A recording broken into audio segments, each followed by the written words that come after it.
Je suis heureuse de vous retrouver pour notre traditionnel point bilan et projection du TA. Si 2023 avait déjà amorcé une bascule, 2024 sera définitivement l'année du changement pour le travailleur alpin, avec de nouvelles perspectives ambitieuses et attrayantes. Concernant le journal, tout d'abord, féliciter d'une stabilisation du nombre d'abonnés et ne pas oublier qu'il est toujours insuffisant pour assurer la pérennité du journal. Si on veut soutenir une presse libre, indépendante et singulière, où l'on trouve une information que les médias dominants ne nous donneront pas, si l'on veut donc que le journal puisse vivre, il faut que le nombre d'abonnés augmente. Un certain nombre de camarades se sont déjà engagés dans la bataille de la diffusion et de la distribution du journal. Cette bataille doit être continuée et nous pouvons tous nous en emparer et chacun autour de nous y contribuer. Pour rappel, les journaux sont à votre disposition dans la salle, comme des formulaires d'abonnement, abonnement au journal qui est à 30 € et 50 € si vous voulez faire un abonnement de soutien. Les difficultés de la presse sont les nôtres, mais une chose ne change pas néanmoins, c'est notre désir de toujours faire avancer les combats et les idées du mouvement social, de les mettre en avant, de les défendre. Et c'est ce que nous faisons chaque mois. Je vous conseille donc l'excellent dossier du mois de février sur les livreurs à vélo et leur combat, un combat qui est le nôtre aussi. Et si vous n'en êtes pas convaincu, vous le serez à la fin de la lecture du dossier. Cette année, des départs dans les rédacteurs du Travailleur alpin, Sylvestre Huet, dont nous avions la chance de lire la belle chronique scientifique, et Marion Bottard, qui avait brillamment repris la désintox. Nous les regretterons et les remercions chaleureusement pour leur contribution. Je remercie également leurs remplaçants et encore, particulièrement, l'équipe en place qui reste fidèle et avec brio au poste. Et puis, une dernière fois, je voudrais remercier Michel Pernet pour la qualité du travail du journal. Le site internet qui a été créé en 2017 continue lui aussi de bien fonctionner et je vous rappelle qu'il est en accès gratuit pour nos lecteurs et qu'il propose des articles plus détaillés car non soumis aux contraintes d'espace qui sont celles du journal.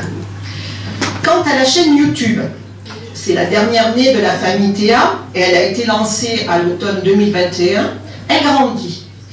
Toujours 40 sorties vidéo par an, un nombre d'abonnés qui est passé de 350 début 2023 à plus de 900 aujourd'hui, et un nombre de vues qui était à 20 000 début 2023 et qui est arrivé à 55 000 aujourd'hui. Une belle progression dont nous vous remercions. Quand 4 de nos 5 vidéos les plus vues sont sorties en 2023, dont 3 entre septembre et décembre. Des exemples de vidéos marquantes, celle du Lyon-Turin, diffusée largement par les améliorés en 2024. Une amélioration que l'on travaille sur le choix des sujets et avec une réflexion aussi sur de nouveaux formats.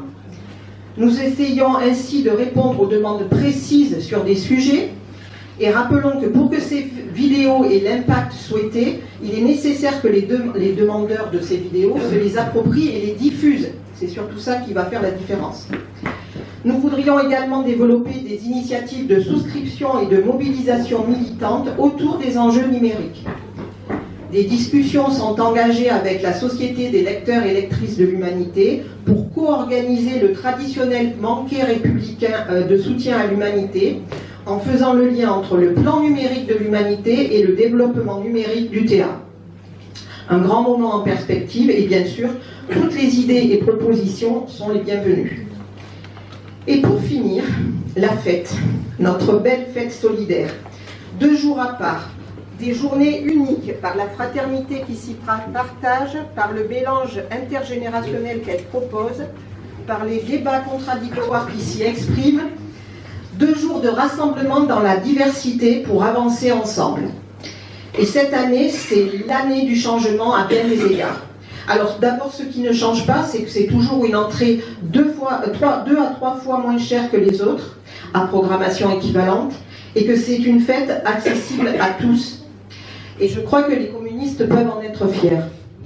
Je rappelle que c'est la diffusion de la vignette qui nous permet de garder des prix d'entrée à un niveau bien plus intéressant qu'ailleurs, et que plus nous la diffusons, et plus les prix que nous pouvons proposer restent bas. C'est aussi une question politique. Plus nous la diffusons, plus nous élargissons le nombre de citoyens avec lesquels nous pouvons débattre. Néanmoins, la réorganisation des gens enclenchés sur les fêtes précédentes se précise. 2023 a vu le départ de Bernard Ferrari et je présente aujourd'hui mes derniers vœux au nom du TA. Je voudrais saluer encore une fois pour tout le travail accompli, celui qui fut l'homme du renouveau de la fête et qui a su en faire ce qu'elle est aujourd'hui, Bernard Ferrari. Il est où? Il se cache.